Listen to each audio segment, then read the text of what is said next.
Hi friends, ఈరోజు Apple తోటి, beetroot తోటి, క్యారెట్ తోటి ఎలా జామ్ తయారు చేస్తారో చూపిస్తా ఫ్రెండ్స్. హెల్త్కి కూడా చాలా మంచిది. బెల్లంతో మనం చేస్తుంది.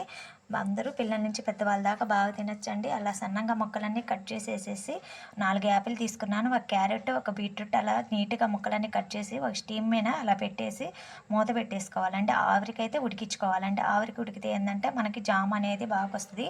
అలా మిక్సీ జార్లో బాగా వేసుకోవాలి, మెత్తగా పేస్ట్ లాగా వేసేసుకోవాలండి, వాటర్ వేయకుండా. అలా వేసేసుకున్న తర్వాత మనం ఒక కప్పు మనకి జామ్ అయిందండి, ఇంకొక కప్పు బెల్లం అయితే తీసుకున్నాను. ఒకటి సరిపోయింది. అలా కొద్దిగా వాటర్ వేసేసుకొని వాటర్ బాగా కలిసిన దాకా పక్కన పెట్టేసుకోవాలి. వడేసుకొని పాకమే అవసరం లేదండి. ఇంకొక కళాయి పాన్ తీసేసుకొని మనం వేసుకున్న జాము దాంట్లో వేసేసి 1 నిమిషం అలా అనేసి బెల్లము నీళ్ళలాగా కలిపి పెట్టుకున్న బెల్లం వాటర్ వేసేసి బాగా కలుపుకోవాలి. అలా బాగా